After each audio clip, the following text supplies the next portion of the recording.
আমরা যাবো না, এটা গ্লুটিয়াল রিজিয়ন। আমরা আসবো এইদিকে।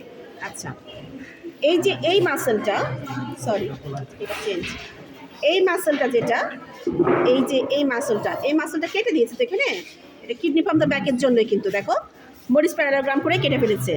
এখান থেকে সে কিডনি বের করে নিয়েছে আমাদের দিবেনদা, কিন্তু কিডনি এখানে ছিল। আচ্ছা, তো এখানে আমরা যে লেয়ারগুলো বলি স্কিন থেকে শুরু করে সব লেয়ারগুলো বলবো। আর এই উপরের যে ফ্ল্যাট মাসেলটা, যে এই মাসেলটার নাম হচ্ছে ল্যাটিসিমাস ডরসি। এই ল্যাটিসিমাস ডরসির নার্ভ সাপ্লাই কি বলো দেখি?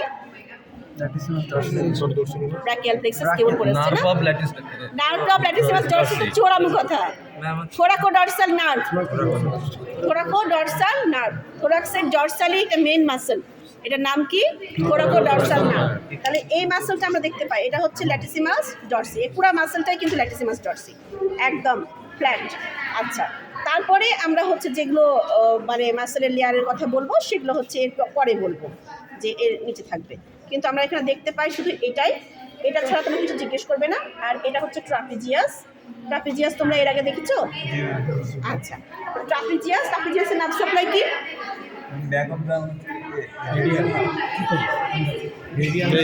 একদম ঠিক কথা, একদম আন্দাজি, একদমই আন্দাজি। মানে সে মনে করেছে back of the arm, trapezius radial nerve, ভালো চিন্তা। কিন্তু ট্রাপিজিয়াস এত সস্তা মাসল না। ট্রাপিজিয়াসের নার্ভ সাপ্লাই হচ্ছে ক্রেনিয়াল নার্ভ। হ্যাঁ, cranial nerve accessory spinal root. Accessory নার্ভের 11তম ক্রেনিয়াল নার্ভের নাম হচ্ছে এক্সেসরি। তার দুইটা রুট আছে, ক্রেনিয়াল রুট হেডনেকের ভেতরের স্ট্রাকচারকে দেয়, আর স্পাইনাল রুট দুটো মাসেলকে দেয়। একটা হচ্ছে ট্রাপিজিয়াস, আরটা হচ্ছে কি? স্টার্নোক্লিডোমাস্টয়েড। এটা ছাড়া আমরা এই ঘাড় কিছুতেই নড়াতে পারতাম না, এরকম করতে পারতাম না। এই মাসেলগুলো হচ্ছে ট্রাপিজিয়াস অ্যান্ড স্টার্নোক্লিডোমাস্টয়েড। ট্রাপিজিয়াস ছাড়া আমরা মাথার চুল আঁচাতে পারতাম না। তাহলে ট্রাপিজিয়াস আর স্টার্নোক্লিডোমাস্টয়েড এই দুটো নার্ভ সাপ্লাই হচ্ছে স্পাইনাল রুট অফ এক্সেসরি, আর এটা হচ্ছে ল্যাটিসিমাস ডরসি। নার্ভ সাপ্লাই হচ্ছে থোরাকোডর্সাল নার্ভ, থোরাক্সের ডরসালি থাকে, এই জন্য নাম হচ্ছে থোরাকোডর্সাল নার্ভ। হ্যাঁ, নেক্সট কোশ্চেন, রুট ভ্যালু বলো। আচ্ছা, তাহলে একদম শেষ, তাই না? আচ্ছা, রুট ভ্যালু জানতে হবে, এটা রুট ভ্যালু সহই জানতে হবে। আচ্ছা, হ্যাঁ, তাহলে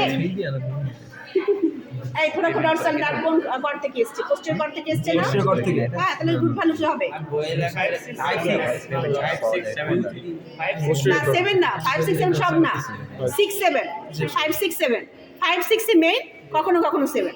আচ্ছা, তাহলে হচ্ছে থোরাকোডর্সাল নার্ভ।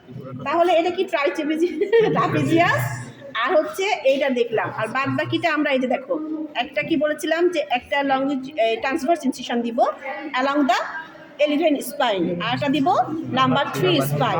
তারপরে ভার্টিক্যাল ইনসিশন দুইটা, একটা হচ্ছে 2.5 সেন্টিমিটার ল্যাটারালি, আরটা হচ্ছে 9.6 সেন্টিমিটার দিয়ে। তারপরে আমরা এখান থেকে সরাবো এই জায়গাটুকুকে বলছি আমরা মরিস প্যারালেলোগ্রাম। তারপরে যেটা আঁকালাম, তারপরে আমরা কিডনি ফ্রম দ্য ব্যাকের লেয়ারগুলো ক্রস করে কিডনিতে যাব। বুঝে গেল? কিডনি পর্যন্ত বললে আমরা সবগুলো ফাঁসার কথা বলবো, আর যদি বলে পোস্টিরিয়র অ্যাবডোমিনাল ওয়ালের লেয়ার, তাহলে আমরা কিন্তু প্যারানেফ্রিক ফ্যাট পর্যন্ত এসে থেমে যাব। আচ্ছা, যাও এখন মেয়েগুলোকে পাঠাই দাও পেছন দিকে একটু। হ্যাঁ, ইলেকট্রো স্পাইনি তো এখান থেকে স্টার্ট করছে, এই পুরাটা জুড়ে থাকছে ইলেকট্রো স্পাইনি, এবং এটা ডিপ স্পাইনের মাসল। ল্যাটিসিমাস ডরসিটা, জি ল্যাটিসিমাস ডরসি তো এটা। আর